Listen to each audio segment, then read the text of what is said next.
Scrum has done a fantastic job of marketing itself as the sort of de facto way to evidence that you're agile, but you can absolutely uh, operationalize Scrum without having embraced or even understood the agile values and principles.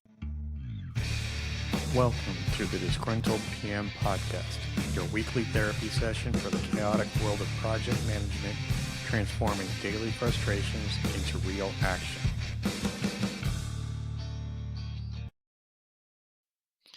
Welcome, everybody. I'm Trevor, the Disgruntled PM, joined today by Agile expert Shawn Wallack. Is that the correct pronunciation of your name there? It is, yes, Shawn Wallack. All right. Well, Shawn, why don't you introduce yourself to the audience and probably the handful of people who've never heard of you? Well, first of all, lucky them. I'm Shawn Wallack. I am an Agile coach in the software development space. I've been in the software development space for more than 30 years. I started as a developer. I wrote Visual Basic and PL SQL packages. And then I think at some point somebody realized I could be trusted to have a conversation with customers. So I became a business analyst and I did that for a bunch of years. And then somebody else realized I could be trusted to do the arithmetic. So I became a PMP and I did that for a while. But really, at least half of my career has been spent in Agile as a Scrum Master or a product owner, a coach, a trainer, an RTE, et cetera, et cetera. So, I say that because I've had enough experience in the field to sort of empathize with the people with whom I work, regardless of what their role is, which is why I like to think of myself as a practical Agilist. Yeah, I think that's a very keen point there, that we talk about Agile all the time, and it's morphed so much over time since the Agile Manifesto that we forget it's designed to support the team, not us. Well, yes, that's true. I mean, I have on many occasions, including once famously on LinkedIn, asked the question, what is Agile? And I literally got 1,000 different answers on LinkedIn. I mean, I think if you ask 5 people, you'll get 7 responses. I think it's very difficult for people to answer that in one sentence and for a bunch of people in a room to answer it in the same way.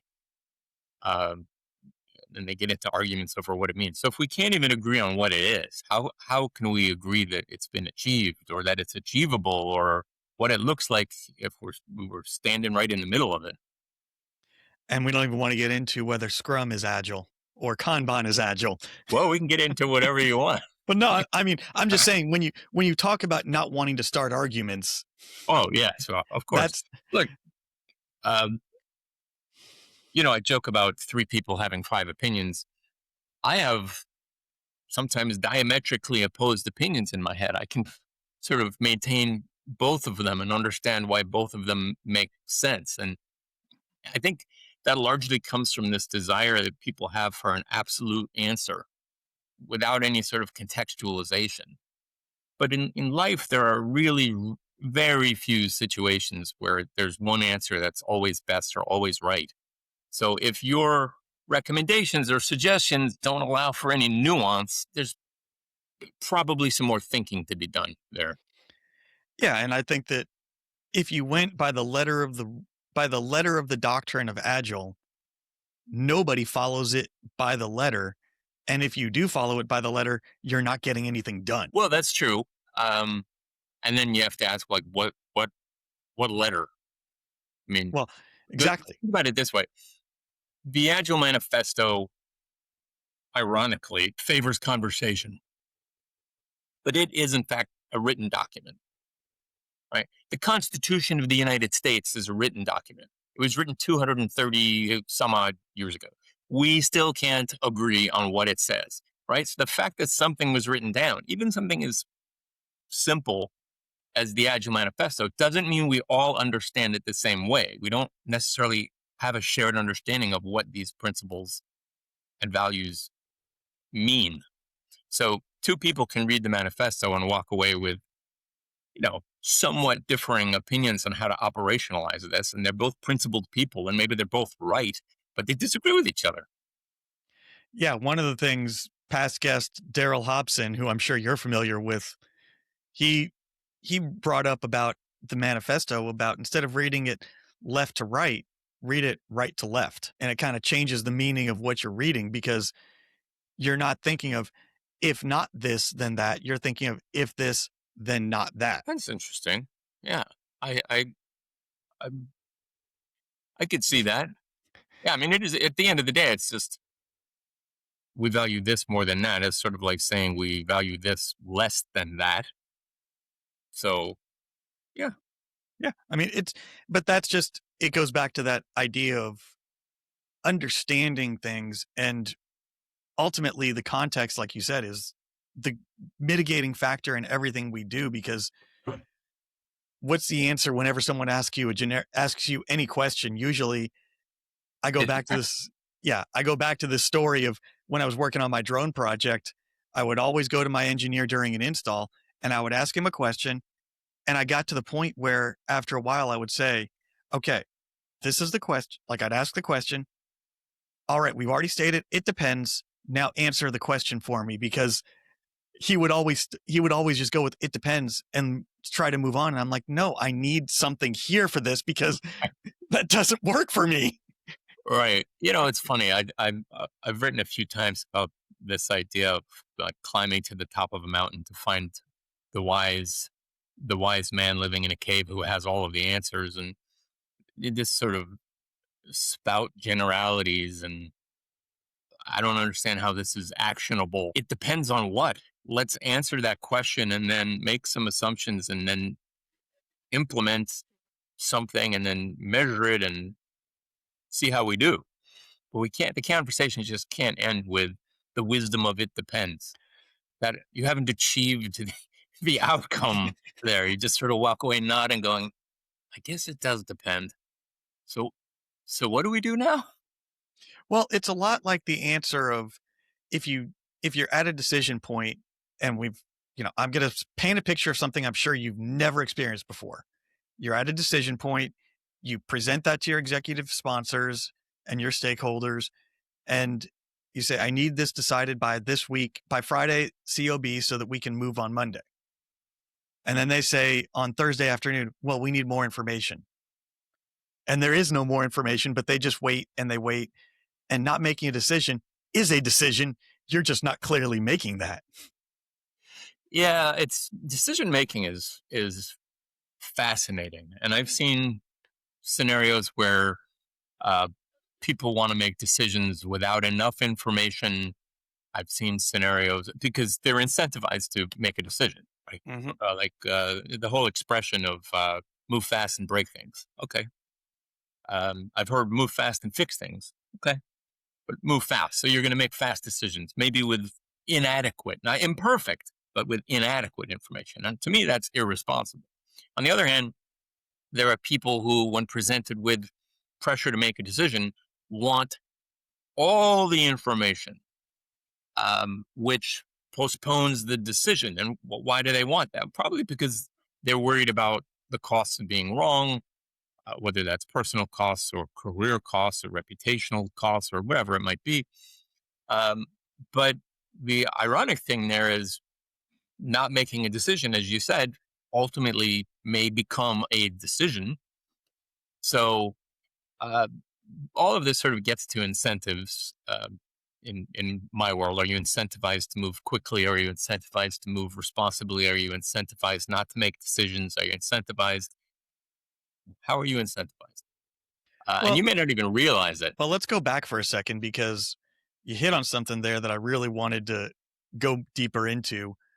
And the idea of we present all this information, but is it the right information? Well, how do you know?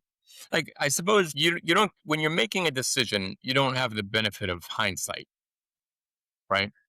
That's just the nature of decision making.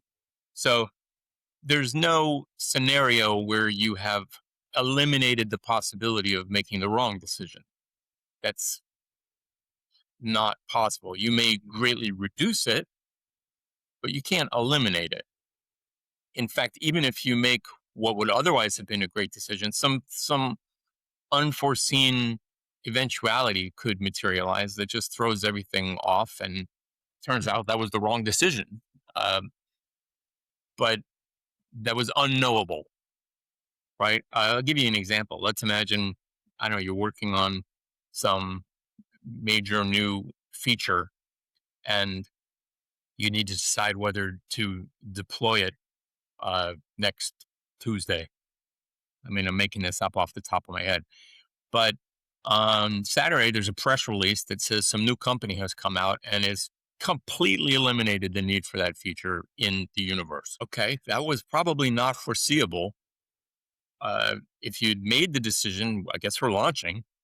If you hadn't made the decision, now you have a chance to reimagine, like, okay, given this new information, what should we do? Um, so you just can't have perfect information at the point of the decision. You just have to have adequate information, and that depends on your risk tolerance. And then you get into this whole idea of the point of, uh, the last responsible moment, essentially. In any event, Yeah.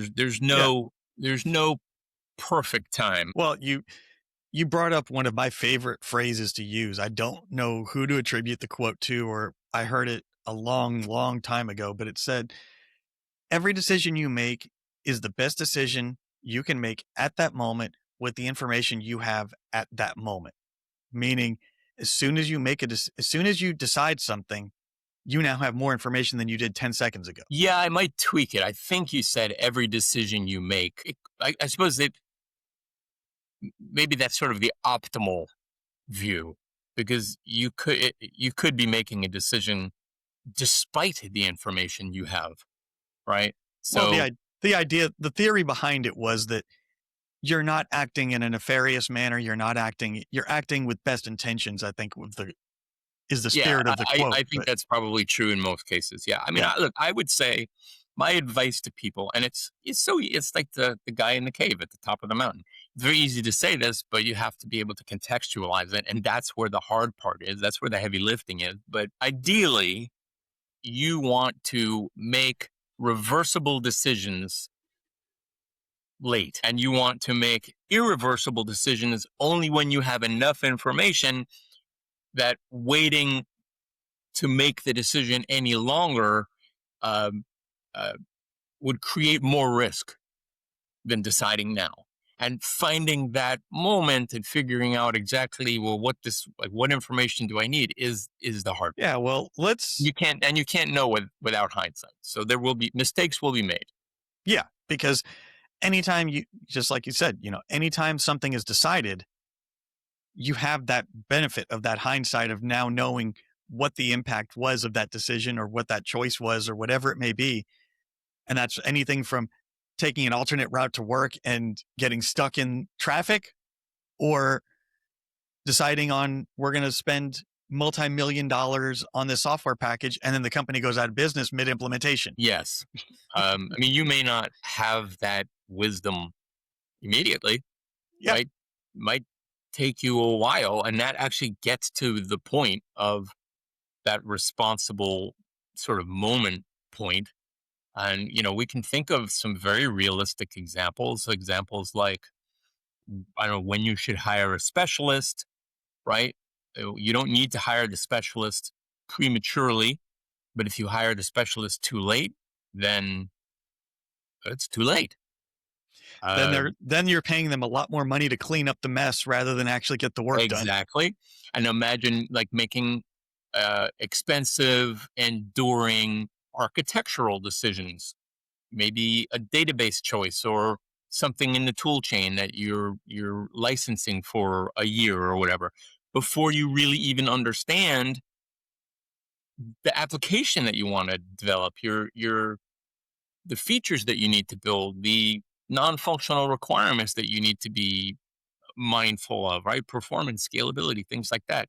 Or maybe you're investing in rushing features out the door before you have an adequate understanding of whether there's a market for those features. So it this whole idea of speed to decisions and incentives is absolutely fascinating to me. And I ask the question very often, well, why do you feel like you can postpone that decision, or why do you feel like you need to make that decision now? What would happen if you just waited? Yeah, I have a fame. I will always tell someone there's nothing in my world that can't wait 24 hours. There may be downstream effects of that, but the reality is that most projects that we're dealing with, very few are actual life and death decisions that we have to make day to day. Very few involve life, money, like cost to consumers, outside external factors, those kinds of things. So we make these projects and we make these decisions seem to be the end of the world if they're not made sometimes, when in reality, yeah, we'll just kick the can down the road, we'll figure it out and we'll move on. Yeah, I've had experience in a number of industries, and I can say that the consequences of a poor decision in certain industries, fields, companies, very different than the consequences of a poor decision in others, like in the federal government space. Mhm. Not necessarily because of life or death. I don't want to go in that direction, but because of the breadth of the consequences, right? So imagine, for example, a site that serves millions upon millions upon millions of US citizens, but it wasn't built with performance in mind. That may not rise to the level of life or death, but the consequences are very, very serious. Front page of the newspaper serious. You sound like you're talking about the DMV. that would that would be that would be local government. Yeah. No, but I get what you're saying. And I I just look at a lot of this Unless stuff you mean as the District of Columbia, Maryland, and Virginia, DMV, in which case, yes, that is exactly what I'm talking about. well, I just look at a lot of this as we we over prioritize in a lot of cases the wrong things, because yes, there are, as to your point, yes, there are decisions about that building that were made that affected performance, and that odds are that wasn't one specific decision, that was multiple in a series of decisions, and all went bad catastrophically in the same direction, rather than one bad decision that led to everything else going wrong. No, that gets into a lot of areas, like how much friction is appropriate in your decision making process before something is approved, before something is invested in, developed, deployed, released to users. What's an appropriate level of friction?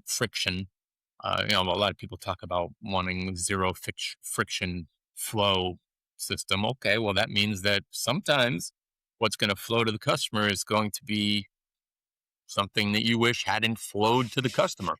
So that sort of gets to, again, your risk tolerance, and uh, whether maybe, given the probability and severity of certain kinds of risks, maybe a little bit of friction may make sense in some scenarios, which gets to where we started this whole conversation, which is that things need to be contextualized, right? If you're putting out some, I don't know, app in the marketplace that does something silly, it's probably not that big a deal if you pushed something that like is a little bit buggy.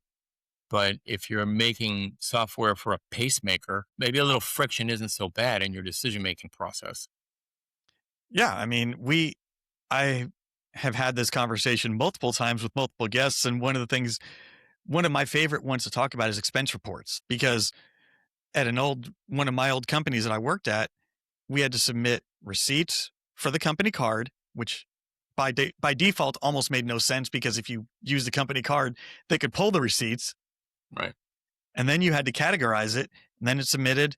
Your boss would approve it, and then I think our VP approved it, and then we were in the clear. But at the same time, you look at all the, especially working with in your past experience with the federal government, the abuses of company credit cards. Sometimes the boss could be in on it, and they need that extra layer of bureaucracy to be the honest broker of the situation too. Yeah. I mean, what's interesting is you have to ask yourself, what problem are they trying to solve with this? It may not be that they're intentionally trying to make it difficult for somebody to get reimbursed so much as they are trying to build a record so that in the event that you are arrested for fraud, there's a paper trail there. It wasn't a mistake. You had to click 163 times to make this happen. And you did that, and you did it twice a week for a year and a half. So it could be that the feature is there for a less than obvious reason, which is to increase the conviction rate of the people who get caught. Well, that brings up my favorite topic, or my favorite example of this, which is company chats.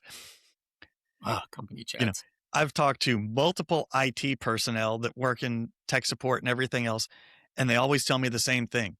We don't care about your chats, what you say in them.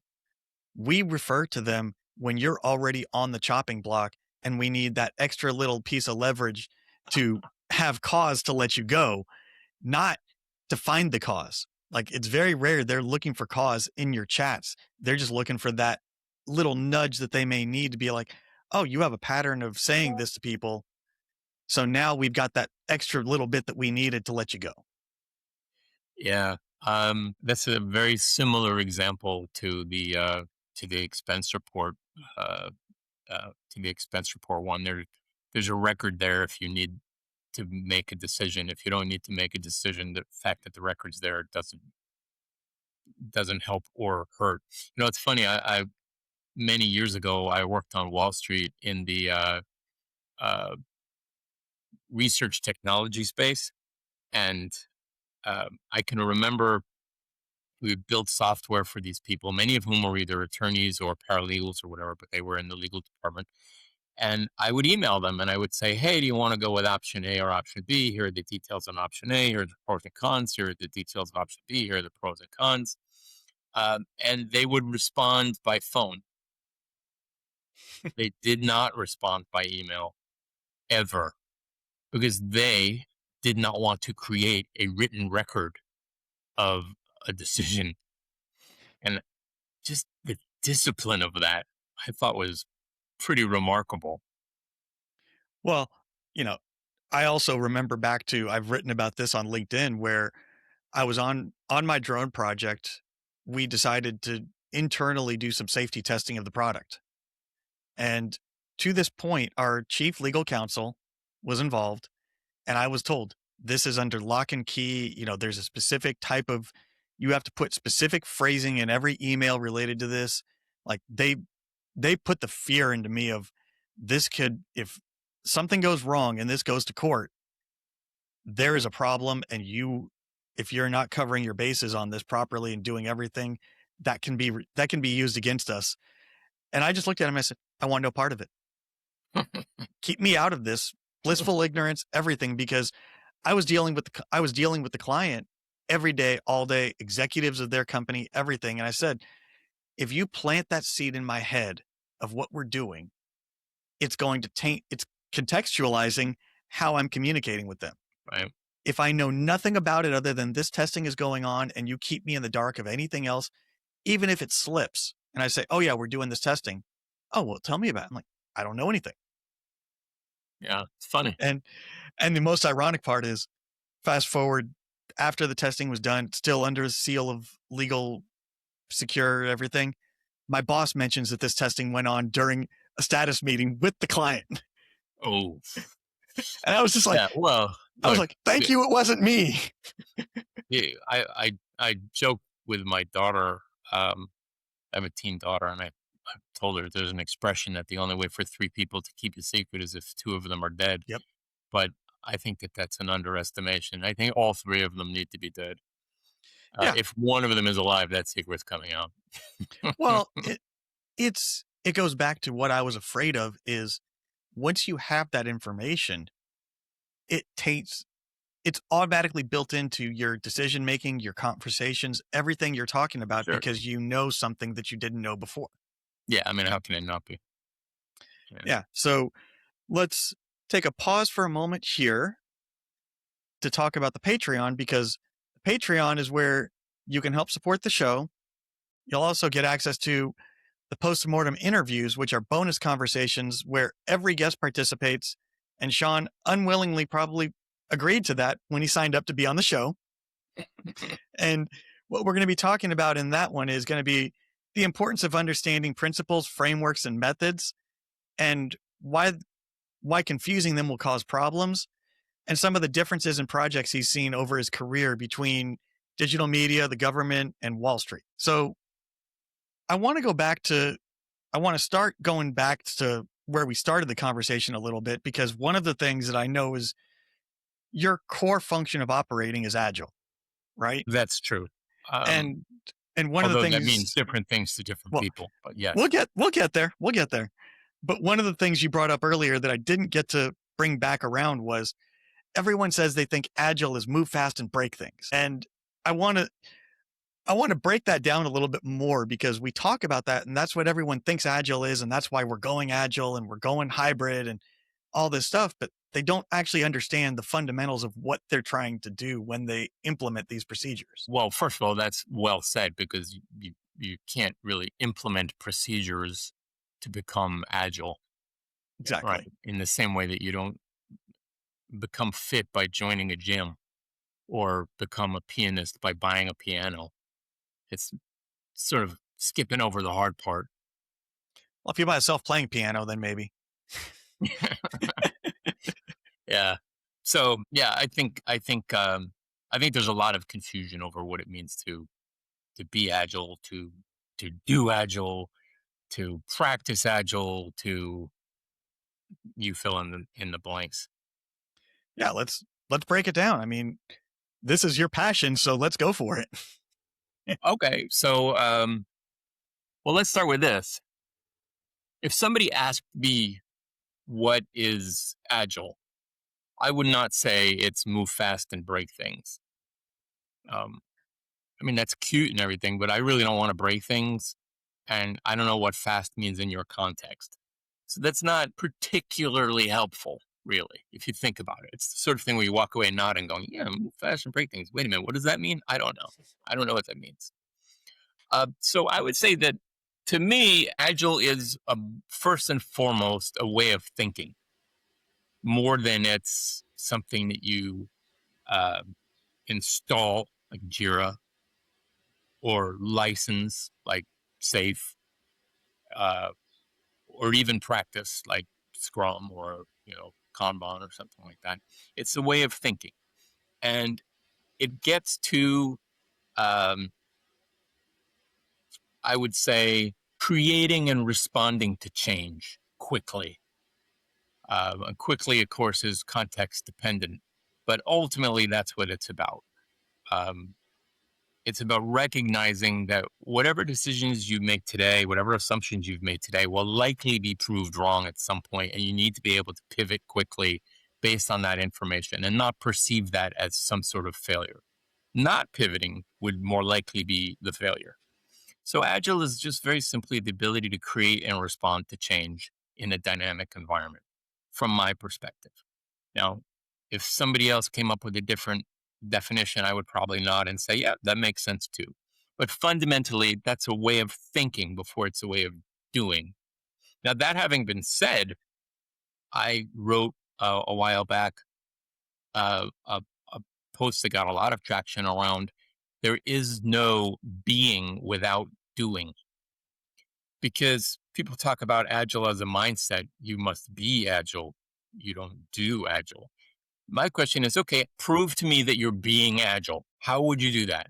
How are you going to prove to me that you're being agile? It's going to be by showing me what you're doing. So this is a false line that people, it's one of those things where you go, oh, it's like Yoda is telling me something. It makes no sense. The only way to be is through doing. So what is it that you're doing that demonstrates your willingness to pivot quickly and make decisions with imperfect information and inspect and adapt and respond to change? Then that's how we know that you have sort of operationalized that set of principles. Wait a second. So what you're telling me is being agile is not having all the ceremonies and all the doing all the meetings that the Scrum guide says I have to do. That's not being agile. Well, look, let's start with this. You're under no obligation to practice Scrum That's at true. all. At all. There is no requirement to have sprints. There's no requirement to have a product backlog or a backlog at all, or a PO or a Scrum Master or any of the events. There's no such obligation. Scrum has done a fantastic job of marketing itself as the sort of de facto way to evidence that you're agile, but you can absolutely uh, operationalize Scrum without having embraced or even understood the agile values and principles, in which case what you're doing is practicing a ritual, right? It's this whole sort of cargo cult agile. And that expression uh, comes from, this, uh, this, this historical moment where the military had built um, landing strips, and they were Mhm. delivering um, supplies. So the natives sort of faked some landing strips and anticipated that supplies would be delivered. But of course, that didn't happen. They were just going through the rituals. They didn't understand the bigger issue, or the bigger effort that would actually be required to have those supplies delivered. Similarly, people put these practices into place and they're wondering why they don't work. Well, it's because you don't know the agile values and principles. You certainly haven't embraced them. You just So put let's something in Outlook. so let's back this up for a second and talk about what is broad spectrum the difference between agile versus Scrum. Yeah, all right, sure. So to me, fundamentally, people talk about agile as an umbrella term, and then they sort of shove everything under there, and it's like literally a picture of an umbrella with agile on it, and everything is under there. I'm not sure how helpful that is. I think it's easier to think of things like agile is values and principles. They live up here, right? They all live up here. They don't live in Outlook. They certainly don't live in Jira. Um, they don't live in Confluence anywhere. They are values and principles which uh, influence our decision making, including whether we're going to practice Scrum, for example, whether we're going to subscribe to Jira, right? So principles answer the question why. They are enduring beliefs, right? They're your guiding truth, so to speak. For example, that change should be welcome, that collaboration is better than isolation, right? And those principles, those agile principles, need to be stable. We don't surrender our principles when the pressure gets tough, when the pressure gets high, right? Those are enduring, stable principles.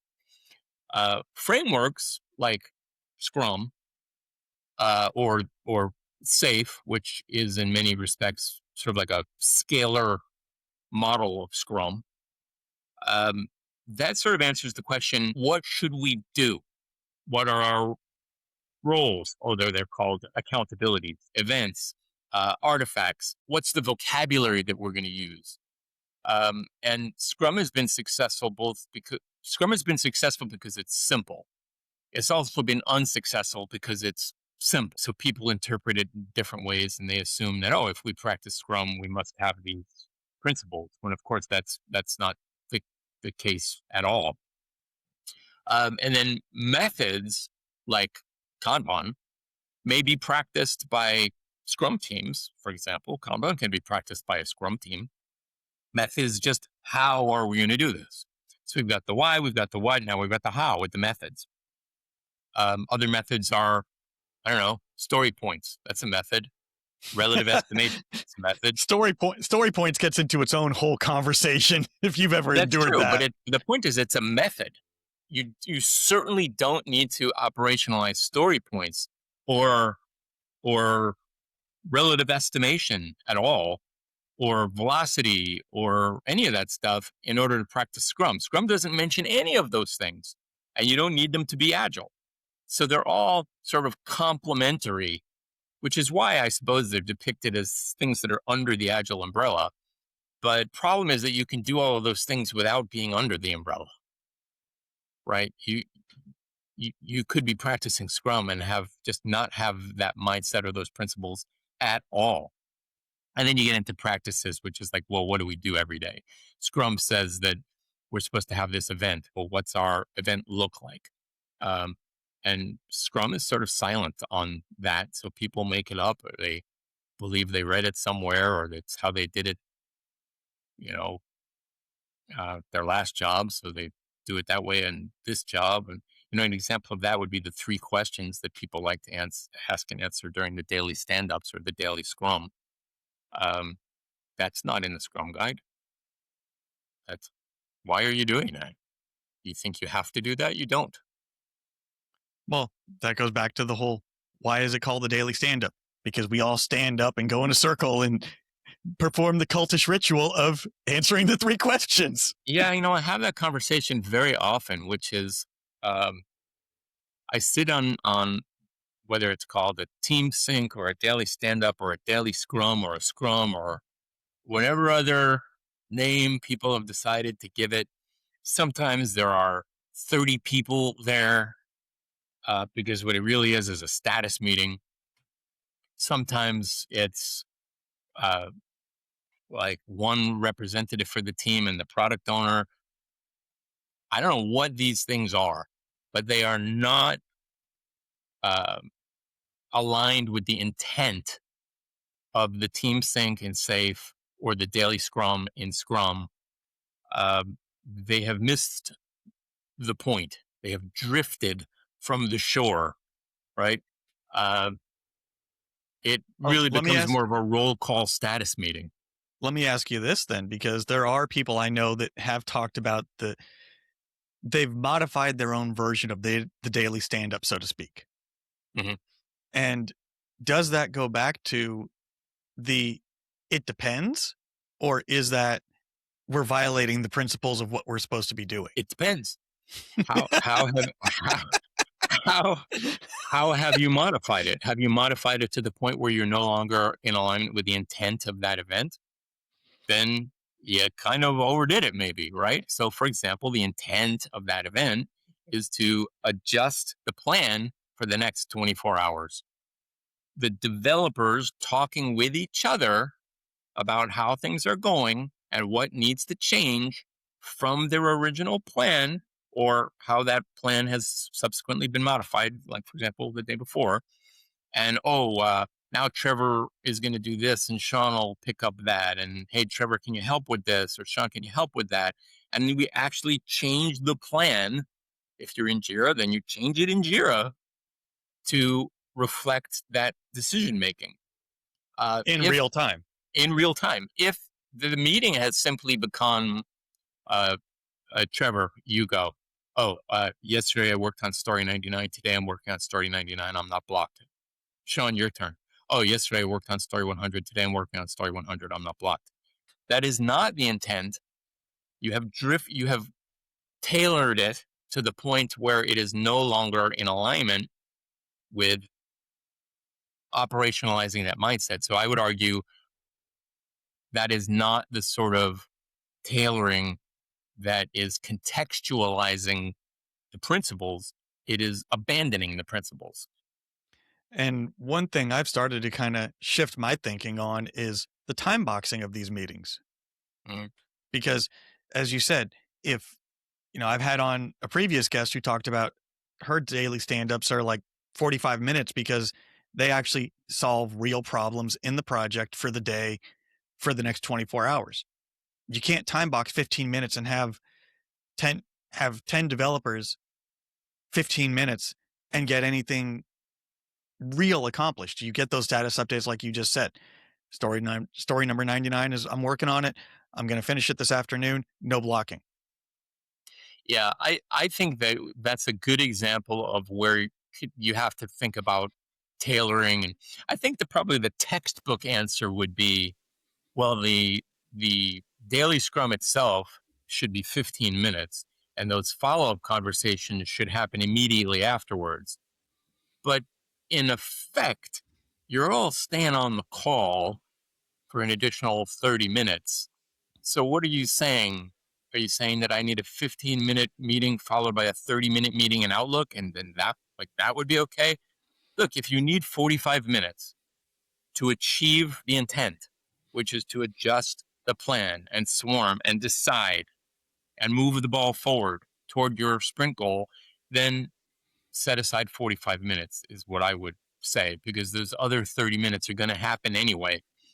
But let's imagine that there are 10 people on that team, and not all 10 of them are needed for all 30 minutes. Um, I would argue that the most sophisticated approach would be to sequence the follow up conversations so that they include fewer and fewer people. Like, hey, for this first follow up, we need 7 of us. You 3 can go start your day. And next, for the next follow up, we only need 4 of us. Everyone else can go start your day. And so fewer and fewer people are there. I wouldn't take for granted that the whole team needs to be there for all 45 minutes. That might be true, but it might not be true. So I would think about it that way. In other words, I wouldn't lock myself into it must be 15 minutes. Walk away, hang up. It's the 16th minute. I wouldn't Well, do that. But I would think long and hard as to, like, are these conversations still in alignment with the principles, and does everybody need to participate in the whole call? and you just made me think of something that is a very real scenario that we all run into on a daily basis. Let's say you set that meeting for an hour every day. Now you've got that extra half an hour that you said. Let's say you time box this meeting to 15 minutes and the extra 45 is for discussion amongst each other.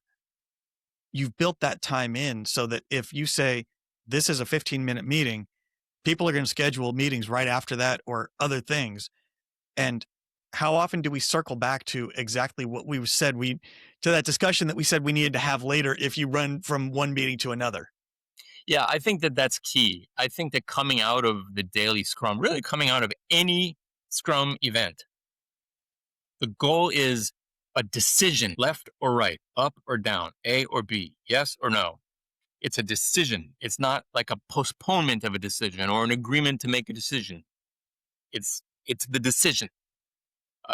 So that should be your goal. It should be make these decisions. And of course, there are certain decisions that maybe you don't have enough information or the right information. We talked about that earlier, in which case you have to decide, do we have adequate information to make a decision? If not, then maybe a follow up is appropriate.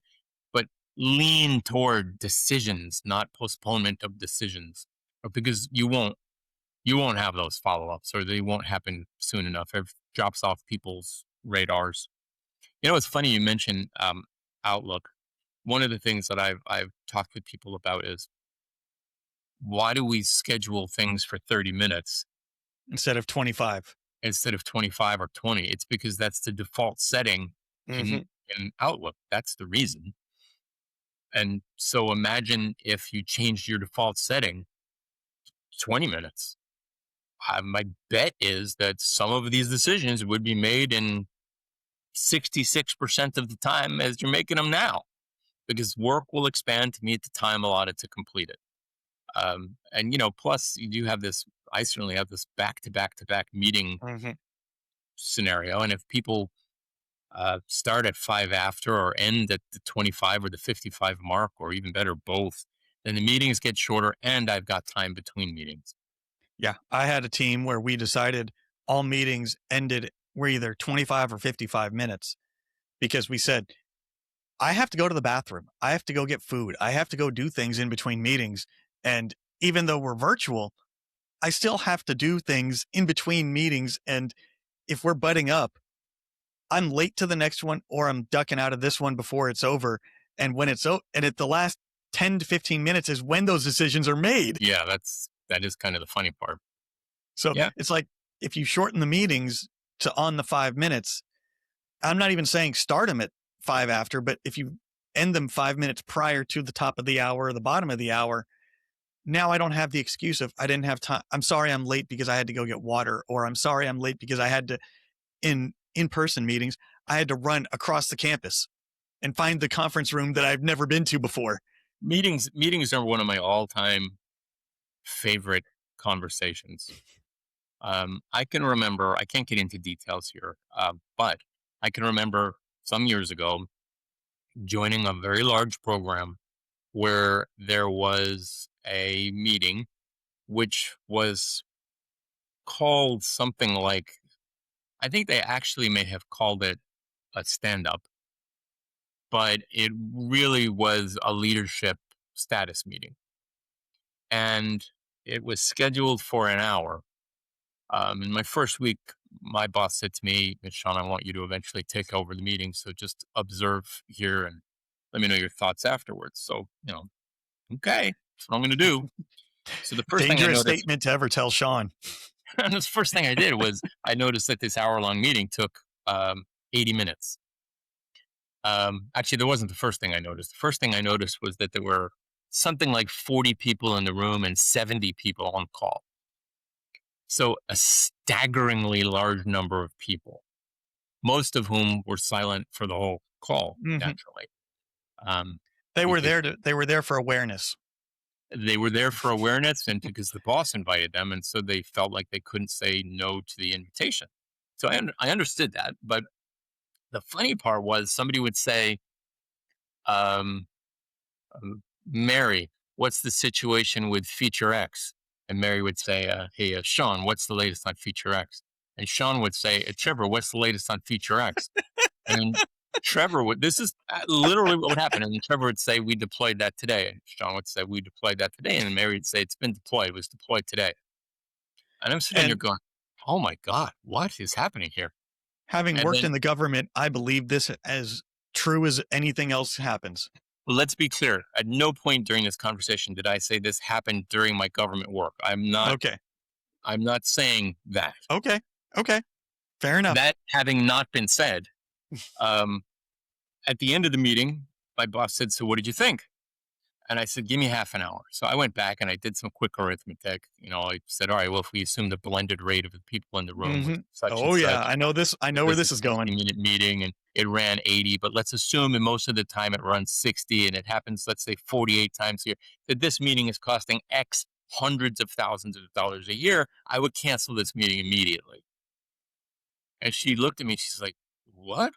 And I said, "Oh, yeah, absolutely. I would cancel this meeting. This meeting could be solved with a dashboard. Mhm. Um, or minimally, if you have somebody who doesn't want to go read a dashboard, it could be resolved with 10% of the attendance. All those people need to do is prepare, right?" So Trevor needs to update Sean, Sean needs to update Mary, and Mary needs to be able to attend the meeting and answer questions. And if she doesn't have the answer, she can say, "Look, I'll get back to you." But what I wouldn't do is have 100 and some odd people on a phone call for 90 minutes or 80 minutes or whatever it was, once a week. It's just absolutely, from an economics perspective, not worth it. So I love doing that sort of analysis. And Yep. I think quarterly, maybe every meeting on your calendar should have to re-justify itself. Not only why is it on my calendar, but why is it this long? What would Yeah, happen and if I stopped going?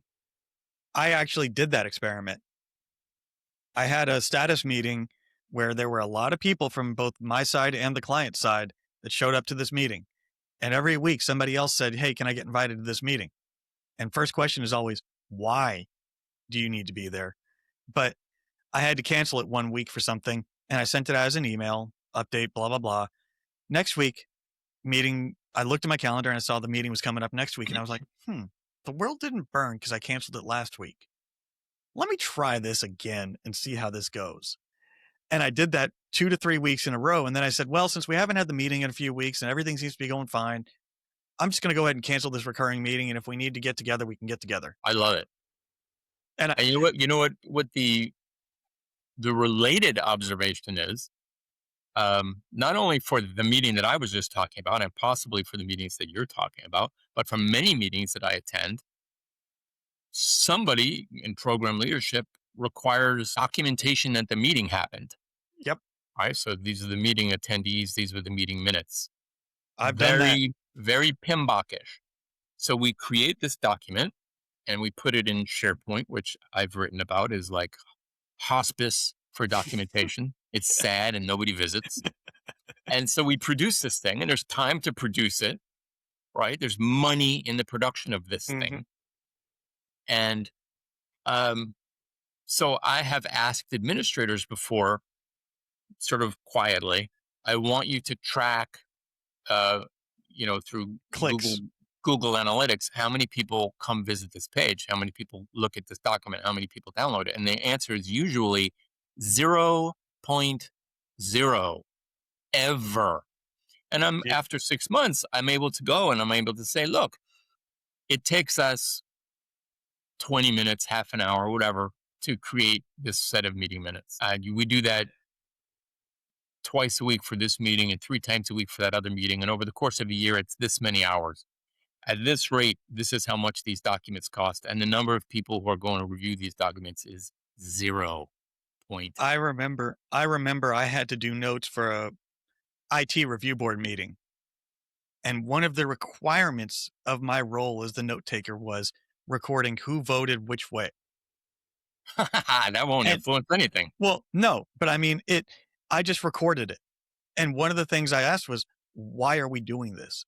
And I was told by governance, because I was working on the governance team, this is our record. So when when things go badly, and they always go back and say, "Well, who approved this?" We have the hands up that were said yes to say this, and this happened Right. from the CYA perspective, not from the we need to review it perspective. It's the when people get into bad going back to decision making, when people make bad decisions in the moment and they turn out poorly, and then you start looking for the head to put on the pike. Right. Well, If you have this gets back to the examples we were talking about earlier with HR and expense reports and Yeah, all that. Right. There's a system at work that's less visible, that explains, it may not justify, but it explains why that's being produced. And the funny thing is that if people know, and they probably do, that their vote is being logged, they're going to be more they're conservative. going to influence the vote. They may be much more conservative, which could slow down decision making, and it has Mhm. all kinds of unintended consequences, um, that people don't think through because they're not thinking from sort of like a systems perspective. They're thinking very locally. So, Shawn, we got to kind of bring this plane in for a landing here, because we could talk for hours about this, I'm sure. I told you before we got on that I didn't think that hitting 60 minutes would be a problem. I know it's never a problem. So, I got to go with the question, my curated guest question, which was one that I created specifically for you. Okay. So, explain Agile AI. And remember, we're family friendly. Huh. Agile as fun. So it is the interpretation that Yes, okay, it's very likely what you think it is. Um, fun. Fun. Yes. So, Yes. I also have something else that I've been kind of noodling around in my head, and I'll take it to your brain to see what you think of this. Mhm. Do we need to start implementing a different type of language where we have Agile capital A, where we refer to the frameworks, and Agile lowercase a, where we talk about the word Agile as common language? Well, I don't know who the police would be on that, but there really already is. If you're using like Agile software development as a proper noun, or the Agile manifesto, then it should be capitalized. Yeah. Whereas Agile as an adjective, right, describing adaptability or collaborative thinking, that A would be lowercase. So in theory, we already have that. Well, when I use that, I mean to the I'll say the uneducated, the unenlightened would be a better term. The Mm. unenlightened don't understand the difference between the two, because if you're talking about your average business leader, Agile to them as a framework might not always be thought of as a capital A, because they just look at it as it's Agile. That's in their mind. They don't have the nuance and detail of what we've talked about here as a concept. They're just, hey, we're Agile. That's what their PMO leader tells them, so that's what they use. Yeah, look, I think it's fair to say that if in your context, according to your standards, you believe that you are adaptable and flexible and ability to respond quickly to change, or ability to create change quickly, then there's an argument that you are lowercase a agile.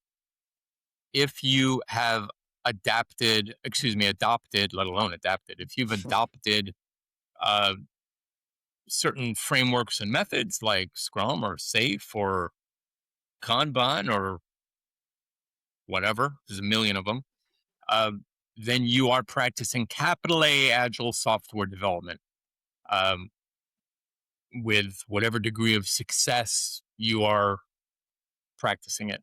So, what's interesting is you can practice capital A agile software development without being lowercase a agile. See You what I can mean about the be distinction there? lowercase a agile without practicing agile software development with uppercase a agile. So, yeah, I mean, I there is a distinction. Maybe you need to be in the club to understand it, but at the end of the day, capital A if it's a proper noun, lowercase a if it's an adjective. Well, Shawn, I think that's a great place for us to land here. And why don't you tell the audience where they can find you, what you're up to, all that great stuff? Well, I don't want anyone to find me. But Find you virtually. okay, yeah, you can find me virtually on LinkedIn. That's really, for the moment, the only platform where I publish, and I am, I think, fairly prolific there, for better or for worse. And I think it's just LinkedIn /in/ my name, SHAWNWALLACK. So you can find me on LinkedIn. I am very happy to talk with people there. I don't sell anything. I don't sell books or classes or coaching or secrets. I give it all away. And I'm very happy to talk with people in DMs about specific scenarios that they're facing and sort of chat it up and help people through things and share ideas. I haven't cornered the market on good ideas, so I love hearing from people. So there's certainly no financial commitment to reaching out to me. But have you cornered the idea on bad or cornered the market on bad ideas? Also, no. But I keep trying, Trevor. I keep trying. And I'll have a link to his LinkedIn in the show notes as well for you to access it easier. So, with that, I want to remind everybody to like, follow, and subscribe to the show on all the social media platforms. It really helps out with the algorithm and all that fun stuff. If you're active on LinkedIn, we all want to complain about the algorithm, but that's the way it goes. So liking and subscribing, that's the kind of stuff that you do for free that just really helps me out, helps me get great guests like Shawn on and build the profile of the show so I can get bigger and better guests as well. So What? no, Bigger and better guests. Well, Impossible. Yeah, I think the show's peaked right now. But also remember that there is the Patreon. That's where you get the bonus content. That's where you get expert advice from all the guests. And I'll end like I always do. Mail your deliverables be on time, your budget's in the black, and your scope not creeping. For Shawn Wallack, I'm still Trevor, and I'm still the disgruntled PM. Thanks for listening.